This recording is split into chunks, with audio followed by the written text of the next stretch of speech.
Hey, we're in week 2 of a series called At the Movies. And last week, I answered the question that all of us ask when a church talks about a movie or shows a movie clip. And it always goes something like this. Matt, why are we looking or talking or even watching movie clips? Don't you know this is church?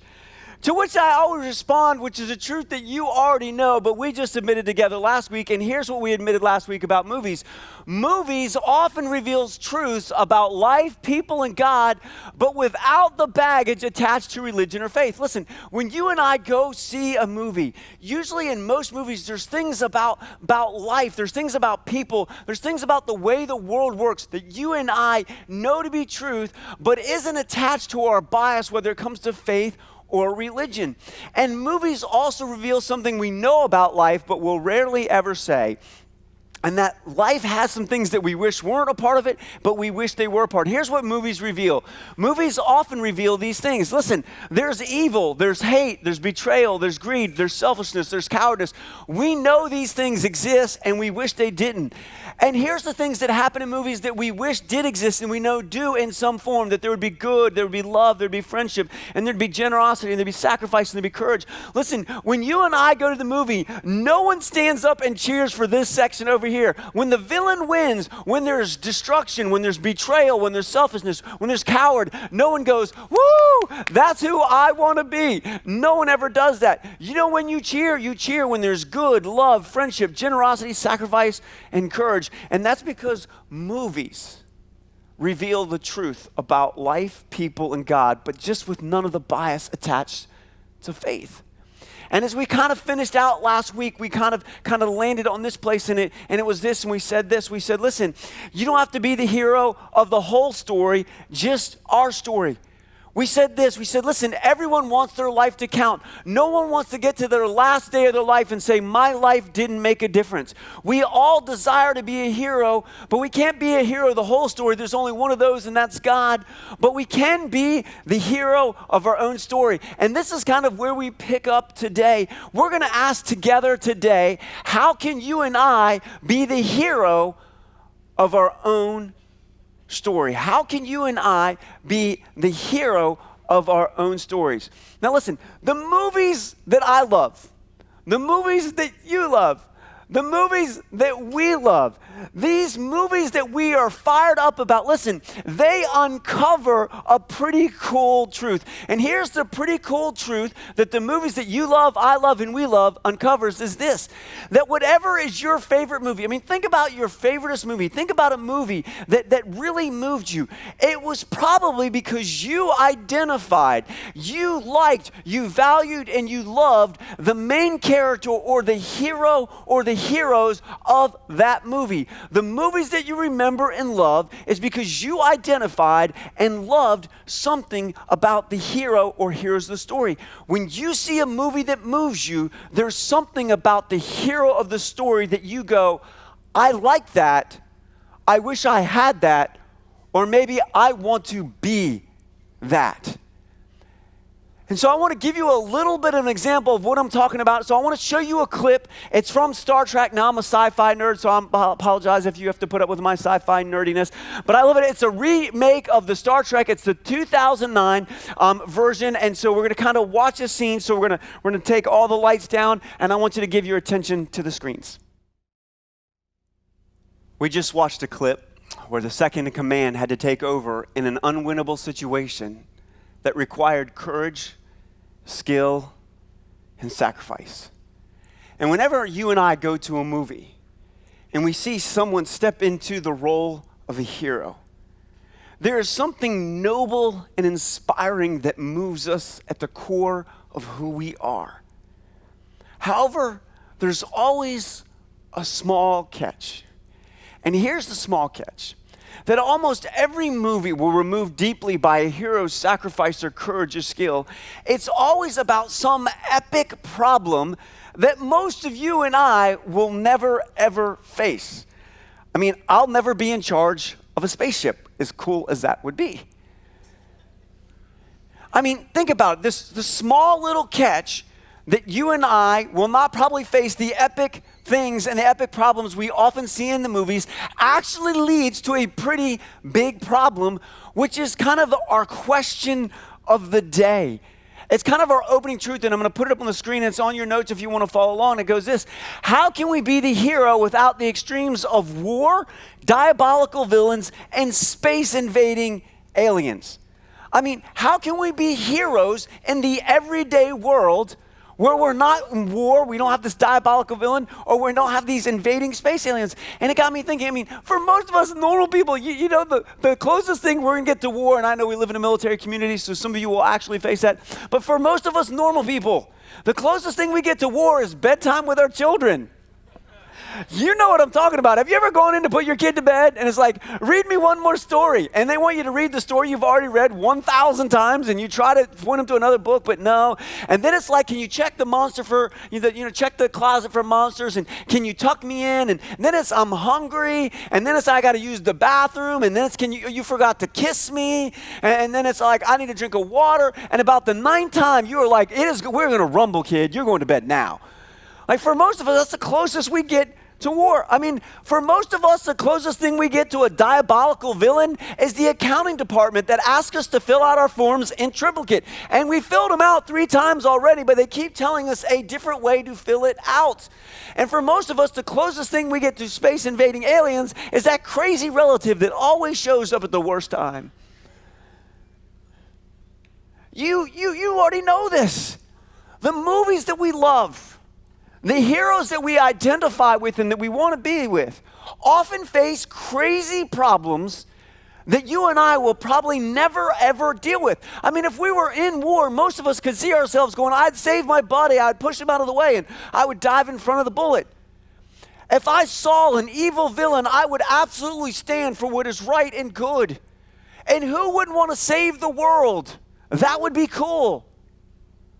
But for most of us here today, most of our life will be spent in the arena of everyday and normal. And it leaves us asking this question: how do people who live in everyday normal lives become the hero of their own story? And we might be tempted to ask, does the world even need heroes? To which the answer is always yes, because we live in a busted and broken world. I would put it this way. Next slide. The world is always in need of heroes, the kind that make the world a little bit better every day. We know this, but it still doesn't answer our question. How do everyday normal people become hero of their own lives? And if we are really honest today, most of us believe that's impossible. And if we were even a little bit more honest, we would say it feels silly to talk about being the hero of our own story. And sadly, what happens is we settle. The heroics the world needs is done by fictional characters who live only in film. Now, on this Father's Day, happy Father's Day, everyone. There you go. That's good. Happy Father's Day. There's some good news. And here's the good news. You and I are not alone in our struggle to go, how do we become the hero in our story? God knew this would be an issue that each and every generation and every group of people would deal with, despite the extremes that most of us don't face. And matter of fact, God does something. He makes sure that there's this kind of epic battle recorded where you and I can learn something. And it's an epic battle that you've probably heard before, but it's a real historic account of kind of this epic thing that happened. But in there's a lesson for everyday normal people. And so today we want to look at the battle between David and Goliath. Have you ever heard of that phrase? You know, David took down Goliath, and okay, that's great, and this isn't going to go over well at all since no one raised their hand, okay?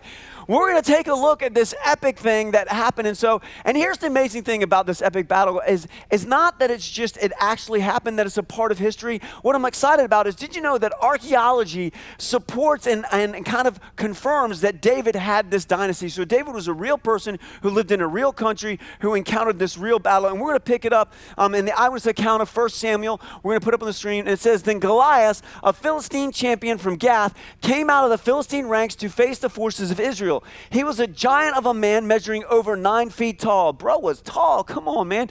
He wore a bronze helmet and a 200-pound coat of mail and bronze leggings and carried a bronze javelin, several inches thick, tipped with a 25-pound iron spearhead. I mean, he was giant. His armor bearer walked ahead of him with a huge shield. And so what happened is Israel, this country, was living in safety. They were farming, they were shepherding, they were building stuff. They were just having a peaceful life. And all of a sudden, this Philistine army shows up and says, we're going to take your land, we're going to take your people, we're going to steal your children, we're going to kill you, we're going to destroy your life. And their champion was this giant of a man, because back in those days, it was usually you just got up and everyone rumbled. And if you had the biggest guys or the biggest stuff, you would win. And so they had this giant, and he was coming to wreck shop. And I think this is a picture of life. That if we were honest, most of us just want to get through life and have a good life, but the life is busted and broken. And so we continue on as we pick it up. And when Saul and the Israel army heard this, they were dismayed and they were frightened.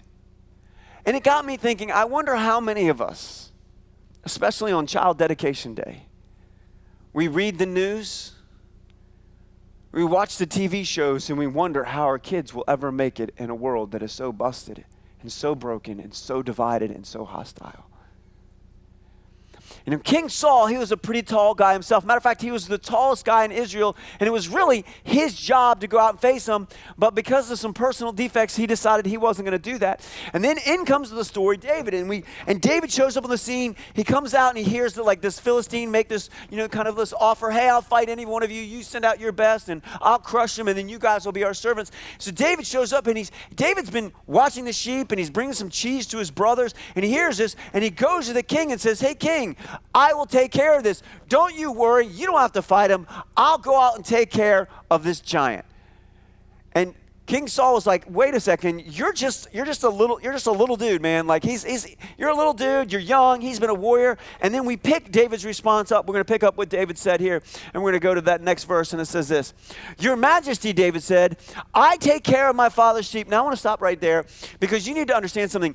Shepherding was not the cool thing to do. Matter of fact, one of the lowest class things that you could do was be a shepherd, because if you were a shepherd, that means that was your only thing. And so he goes to the king and he says, listen, I've been a shepherd. I've had the lowest job possible.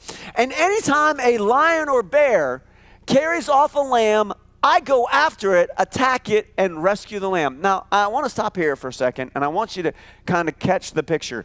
David is shepherding, which is the lowest job, has no value, no one's watching him, and no one even cares. If a lion or bear came and carried off a lamb or sheep, you would usually go, oh, we lost one of the sheep. It was a lion or bear. There was really nothing I could do. It was a lion or a bear. I got a stick. What do you want me to do, right? But what does David say? David says, no. Anytime a lion or bear, I went after it. It's not like he said, I tried to save the sheep. If they got it, I ran after the lion or bear, which I just think that's a little, whoa, you need some therapy, David, right? And then he attacked it and he rescued the lamb. And David continues to go on, and he says this, if the lion or bear turns to me, I grab it by the throat and I beat it to death. He's got some skill. I've killed lions and bears. He didn't just say I've killed a lion or a bear. I've killed lions and bears. And I will do the same to this heathen Philistine who has defied the army of the living God. He says, listen, what no one saw, when no one cared, I was doing the right thing. You don't have to worry. This is the right thing. I'll step up and do it. So David goes out to meet this Philistine warrior, Goliath. And he sees a little ruddy guy who doesn't have any armor on, and he kind of mocks him and says, really, is this a joke?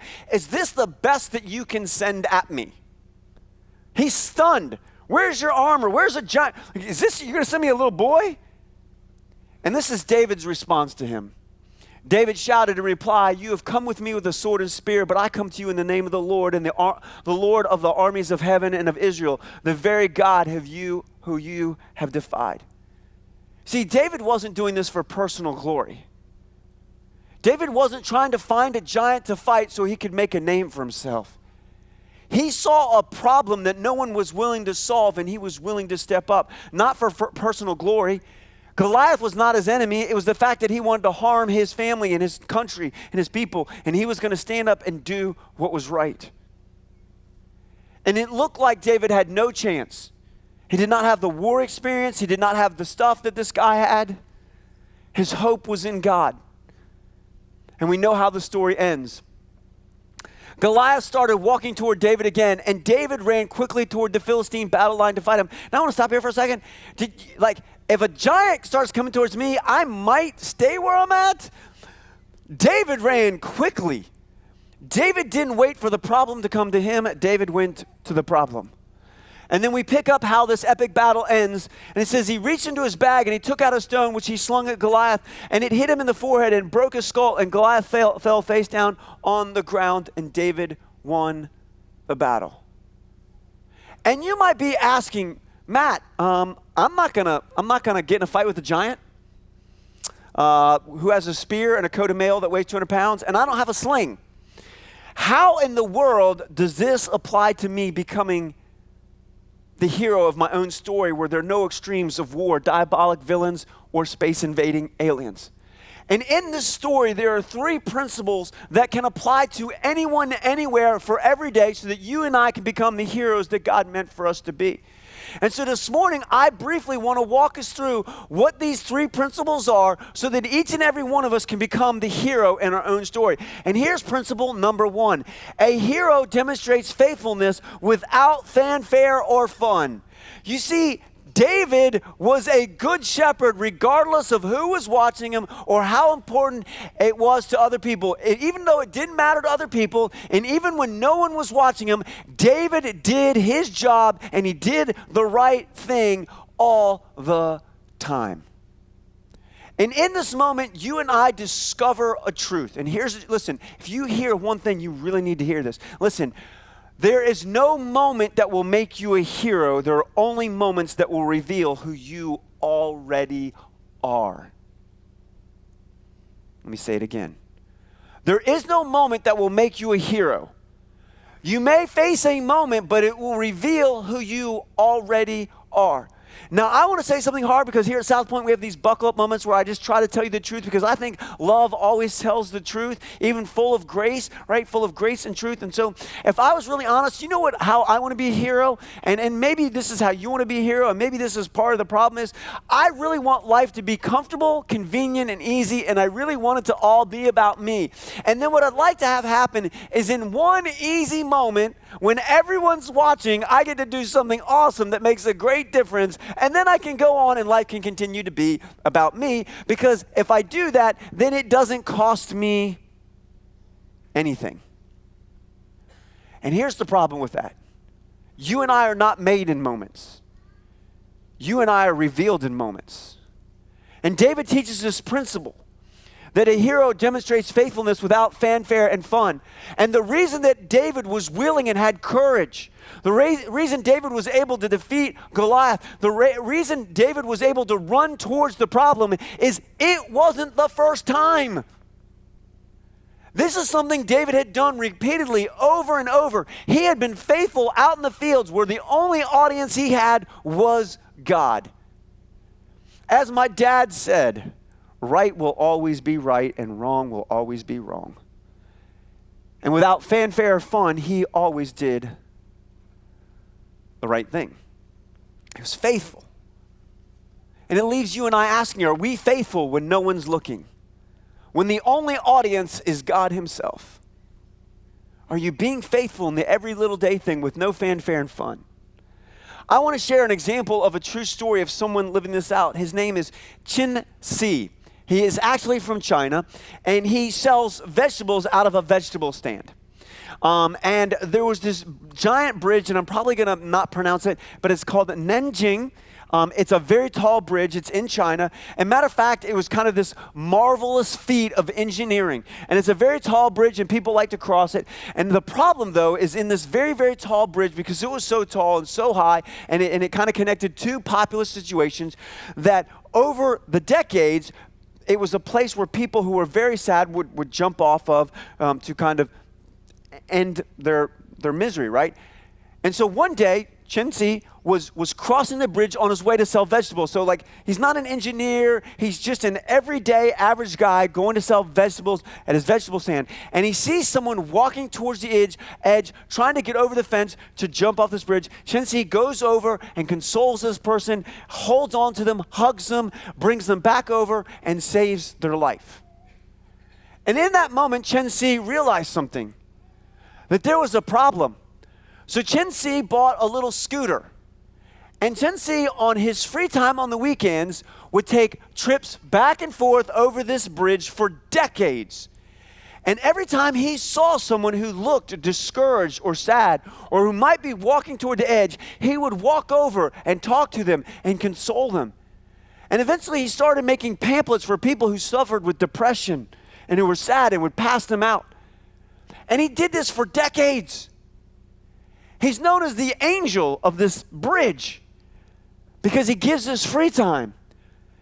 But he started with no fanfare, no fun. He just saw a problem, and he was faithful to do a little thing that he could do, and he saved hundreds and hundreds and hundreds of lives.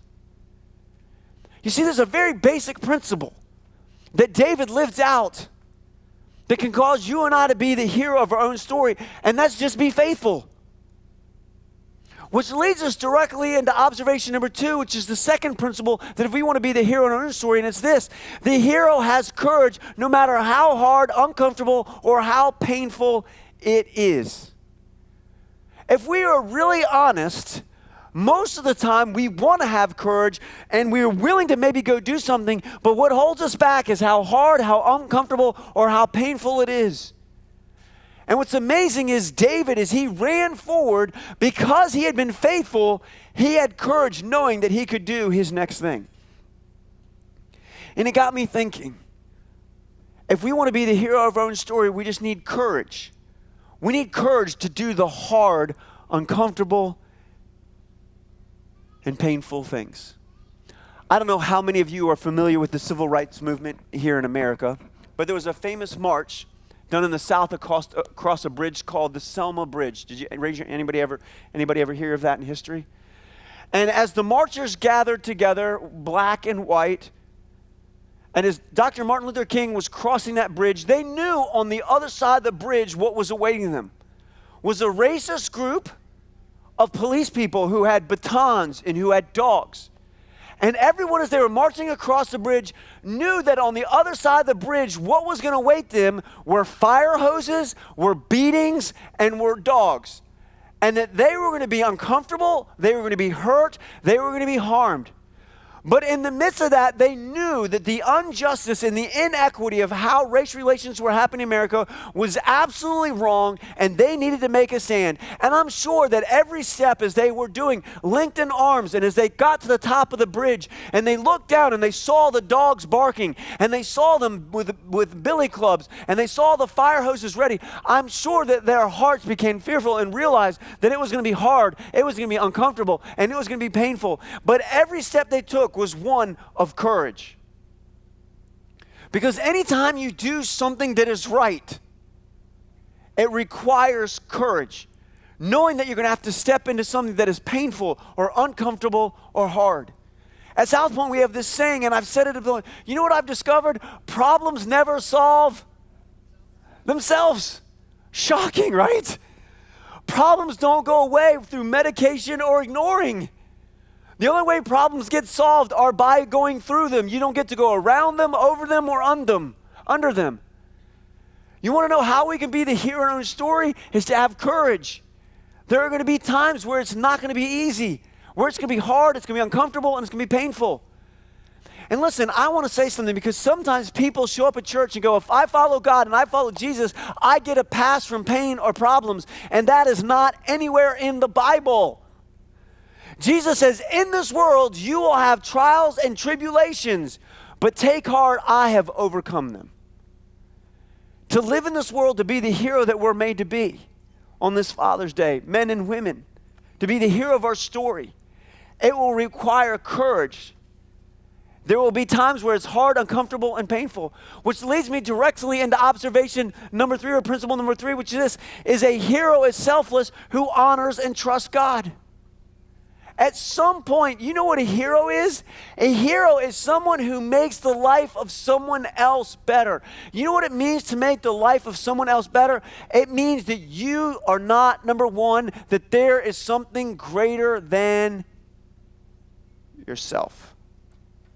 I mean, at the end of the day, that's what a hero does. A hero makes the lives of other people better, that if you're not willing to die for anything, I want to ask, are you really living? Because at some point, that's what being selfless means. It means there's something greater than myself. And if we are really honest, isn't what's wrong with the world is that people only care about them?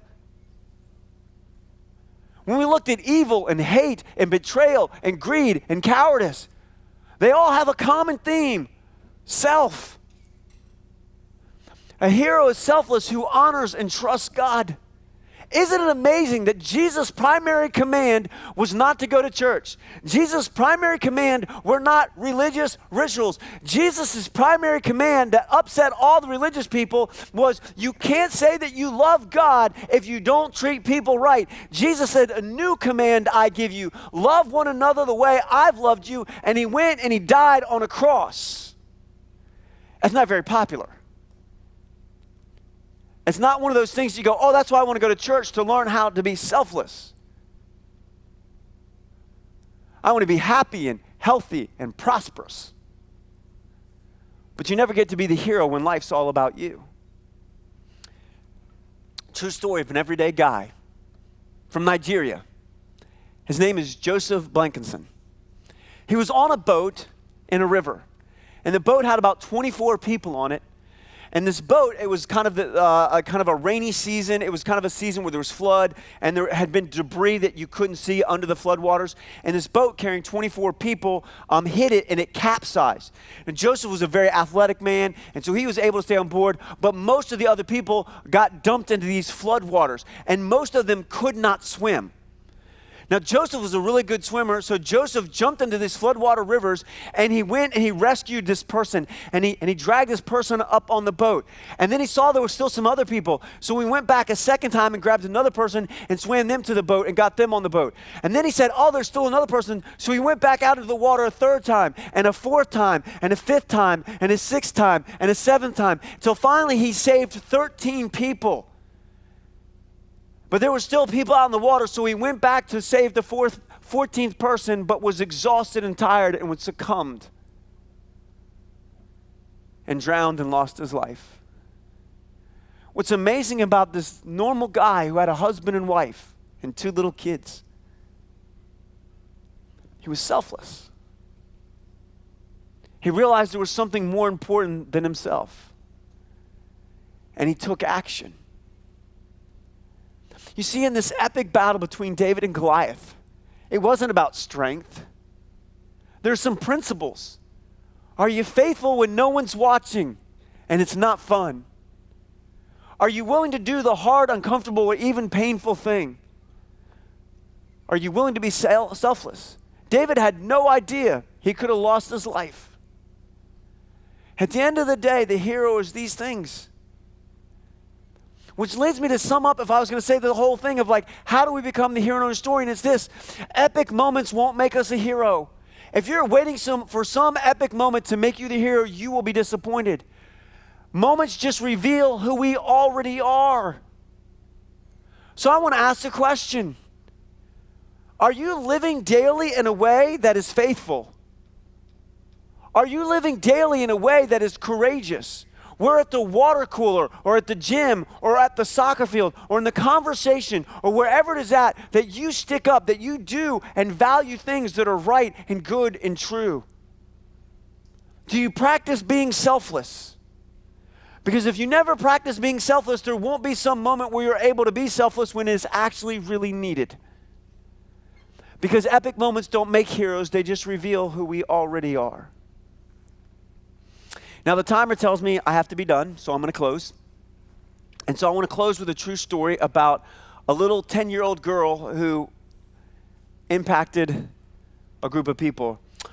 She's a British girl. Her name is Tilly Smith. She's from Britain. Her parents were vacationing in Thailand at a beach. And while they were on this beach in Thailand, she noticed something odd. She noticed that the tide receded very quickly, and she noticed that the water began to froth. And this 10-year-old little girl, towards the end of the school year, had been in a geography class. And in this geography class, they had talked about these things called tsunamis. And because she had been paying attention and had been faithful at the end of the school year in this little geography class, and they had given all the signs of what a tsunami would look like, she put two and two together. She said, oh, in geology class, they said the tide recedes and the water begins to bubble, and they showed pictures, and she said, I know what's going to happen. So she ran up to her parents on the beach and says, there's going to be a tsunami. And they said, ha ha, that's funny, go back and play. And she stayed there, and she said, no, I was in geography class.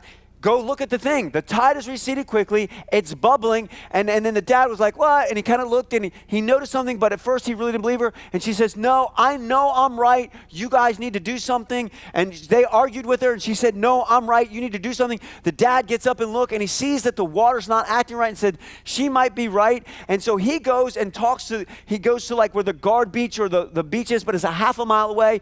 And the girl is talking to her mom and says, Mom, we have to get off the beach now. There is a tsunami coming. And the mom's like, hey, you're overreacting. I'm glad you learned about tsunamis. You're just a 10-year-old. Why don't you just put on some more suntan lotion and go play in the water? And she says, Mom, I'm leaving. There's going to be a tsunami. You need to get off the beach. And the daughter starts walking, and every little bit she turns to her mom and says, Mom, please, you need to believe me. She walks a little bit, Mom, I don't want to leave you. This is coming. And the dad had talked to the lifeguards, and they said, we do think there was an earthquake. And so the guard comes over, they clear the beach, they put it up in a hotel, and a few minutes later, the tsunami of 2004 crashed upon that beach. And the hundreds of people that were on that beach were on the hotel. And in a season where that one event took over 200,000 lives, a 10-year-old girl saved hundreds of lives on that beach today because she had been faithful, and she had courage. She was selfless. Everyday person who was the hero of their own story. And so I want to challenge us today, as movies reveal that we want to be a hero. Are we following the principles of being faithful and having courage and being selfless, so that when our moment comes, we'll be revealed as the hero that we wish we would be and who God made us to be? Let me pray. Hey, God, thank you for today. You're awesome. You rock. God, thank you for giving us this example of David and Goliath, God. Thank you that we don't have to be able to sling a stone. We don't have to wear armor. We don't have to face a diabolical villain or space invading aliens. But God, we can be the hero in our own stories, and we can make the world a little bit better every day. God, give us eyes to see, ears to hear, and hearts that are open. We pray this in Jesus' name. Amen.